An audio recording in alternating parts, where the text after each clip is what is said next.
धन्यवाद राजीव जी। राजीव जी, गोवा में जो कुछ भी हुआ है इसे मैं व्यक्तिगत तौर पर कांग्रेस पार्टी की सांगठनिक विफलता मानता हूं। और इसकी शुरुआत फरवरी के चुनाव से शुरू हो गई थी। क्या कोई राजनीतिक दल अपने उम्मीदवारों को पूजा स्थलों पर ले जाकर के शपथ ग्रहण करा करके टिकट देता है? ये राजनीति करने का तरीका है क्या? कांग्रेस ने अपने उम्मीदवारों को 36 या कितने उम्मीदवारों को चर्च और मंदिरों में ले जाके पहले शपथ दिलवाई, उसके बाद टिकट दिया। ये मतलब एक पूरी तरह से एक गैर राजनीतिक कार्य था ये। और किस विश्वास के साथ है कांग्रेस, तो कांग्रेस के लोग जाने। दूसरी चीज, ये जुलाई से ये बात आने लगी थी कि गोवा कांग्रेस विधानमंडल दल में टूट होने वाली है। इसके दो नायक हैं, दिगंबर कामत जी और माइकल लोबो जी। कांग्रेस पार्टी के नेतृत्व को भी इस जानकारी में थी। इसलिए कांग्रेस पार्टी ने इन दोनों की सदस्यता इनको अयोग्य घोषित करने के लिए विधानसभा सचिवालय विधानसभा अध्यक्ष को नोटिस भी दिया था।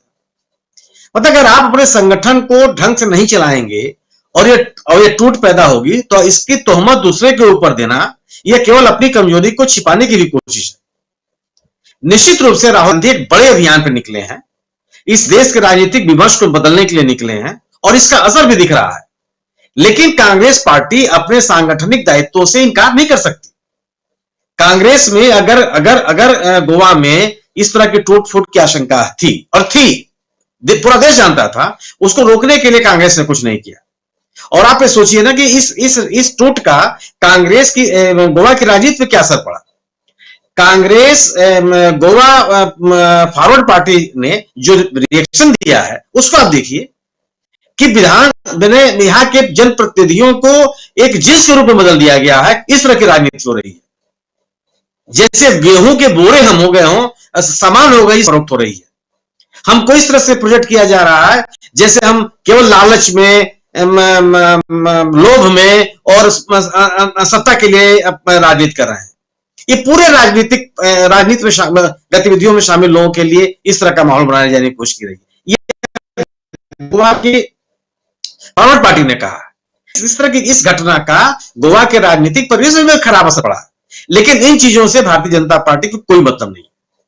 क्यों नहीं मतलब है कि जिस किशोर जी ने जिस तरह की बात की कि इस 8 में 3 वो हैं जिनके ऊपर भ्रष्टाचार के गंभीर आरोप है, तो आप ये कल्पना कर सकते हैं कि इनका जो हृदय परिवर्तन है वो कितना राजनीतिक है और कितना कानूनी है और किस दबाव के तहत गए होंगे।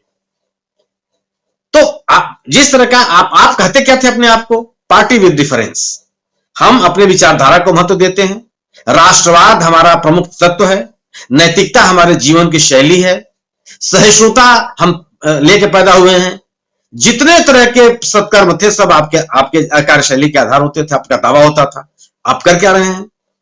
तोड़ फोड़ के कोई राजनीति करता है।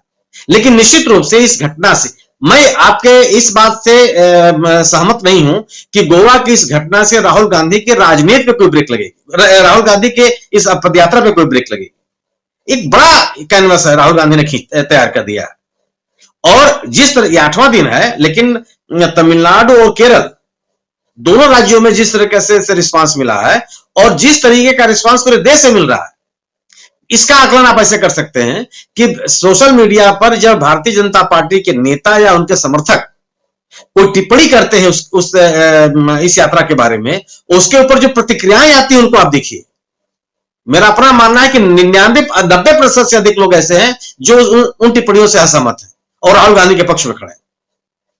राहुल गांधी ने इस देश की राजनीतिक मंच को बदला है। राहुल गांधी ने इस देश को यह सोचने की ताकत दी है कि असहमति की बात सड़क पर उतर के कही जा सकती है और लोकतंत्र के मजबूत करने के लिए हमको असहमत होने पर अपनी बात करने का मेरे अंदर क्षमता होनी चाहिए। और जो बड़े विमर्श हैं, यह केवल महंगाई और बेरोजगारी का इश्यू नहीं है। जो आम नागरिक को मिले हुए संवैधानिक अधिकार हैं, उनकी सुरक्षा का अधिकार है का मसला है। ये संविधान को बचाने का मसला है, देश के संघीय ढांचे को बचाने का मसला है। सरकारें टूटती चली जा रही हैं और आप 356 का प्रयोग करके सरकार को गिरा दिए जो कांग्रेस करती थी। तो समझ में आता था ना कि सरकार ने एक असंवैधानिक कार्य किया, एक कानून का दुरुपयोग किया। यहां तो कोई कानून नहीं है, 356 से बड़ा कोई कानून बन गया है। तो आप किस तरह की राजनीतिक परिवेश पैदा कर रहे हैं देश में? और वह पार्टी जो अपने आप को दुनिया की सबसे बड़ी पार्टी कहती है, कैडर बेस्ड पार्टी कहती है, क्या ये तौर तरीका है? तो मैं इस घटना का असर निश्चित रूप से एक चर्चा होगी। और गोवा में दल बदल, जैसा किशोर ने कहा, दल बदल कोई बहुत बड़ी घटना कभी नहीं रही। दल बदल की पूरी राजनीति होती है। आप पिछला चुनाव याद कीजिए ना, दल बदलू नेता को कांग्रेस लेकर के आए थे, जो अपना नेता बना के चुनाव लड़ा रहे थे। इसका कितना विरोध किया था कांग्रेस के लोगों ने, लेकिन कांग्रेस का नेतृत्व उसको स्वीकार नहीं किया और ये चुनाव लड़ गए। लेकिन उसके बाद भी इस ताकत को घटाने के लिए, कांग्रेस की ताकत को कम करने के लिए, यहां से नहीं, बहुत पहले से भी बीजेपी लगी हुई है। जुलाई से ये बात आ रही है। लेकिन ये निश्चित रूप से मैं मानता हूं कि राहुल गांधी की यात्रा पर एक तरह का एक छींटा हो सकता है ये। लेकिन जो विवश पैदा हुआ है देश में, उस पर कोई असर पड़ने वाला नहीं। इसका असर पड़ेगा, इसका पूरे देश के राजनीतिक विमर्श पर असर पड़ेगा। और जैसे जैसे यात्रा आगे बढ़ेगी, अभी तो देखिए, मैं बिल्कुल रविकांत जी ने जो कहा कि जब हिंदी बेल्ट में आएगी की बात, जब उत्तर प्रदेश में चलेगी, मध्य प्रदेश में आएगी, भारतीय जनता पार्टी शासित कर्नाटक में आएगी ही दक्षिण में, तब आप और देखें किस तरह के हमले हो रहे हैं। तब तो मतलब कोई, हालांकि जिस तरह के हुए, उन हमलों से कोई असर पड़ा नहीं, लोगों का विश्वास बदला नहीं, क्योंकि सब झूठ पे आधारित थे। क्या जो अगर कोई विपक्ष का नेता इस देश के संघीय ढांचे पे खतरा बता रहा हो, और उस नेता को कहिए कि तुम टी शर्ट कैसे पहने हुए हो, जो नेता यह बता रहा हो कि इस देश का आर्थिक व्यवस्था संकट में है, बेरोजगारी का मुद्दा पे कोई विचार नहीं किया जा रहा है, आप देश के रुपए का अवमूल्यन होता चला जा रहा है, और आप कहे कि तुम जूता कितना महंगा पहने हुए हो। जो नेता यह कह के निकले कि देश की, अगर हम राजनीतिक सुचिता की बात नहीं करेंगे, केंद्रीय एजेंसियों के दुरुपयोग को नहीं रोकेंगे, तो आप एक झूठ बोलिए कि तुम विवेकानंद की मूर्ति को प्रणाम करके नहीं निकले हो। कौन स्वीकार करेगा इसको? यह देश इन बातों को स्वीकार करने के लिए बना हुआ है क्या? आप तर्क के ऊपर आइए ना, कि जिन मुद्दों की आप बात कर रहे हैं, आप कहिए कि साहब आप भारत जोड़ो की बात कर रहे हो और कांग्रेस टूट रही है। अरे तोड़ कौन रहा है? क्या इस देश के लोगों को इस समय बात नहीं आ रही है? आप कह रहे हैं कि ठीक है, भारत जोड़ने पर आप निकले, कांग्रेस टूट रही है, लेकिन यह भी तो लोगों को पता है कि तोड़ कौन रहा है, और मैंने अनैतिक तरीके से कौन तोड़ रहा है, गैर कानूनी तरीके से कौन तोड़ रहा है, अतार्किक अस्वीकृत माध्यमों को अपना कर कौन तोड़ रहा है। तो ब्रेक लगने वाली नहीं है राजीव जी। इस यात्रा पर के पूरे कैनवस पर कोई ब्रेक नहीं लगना है।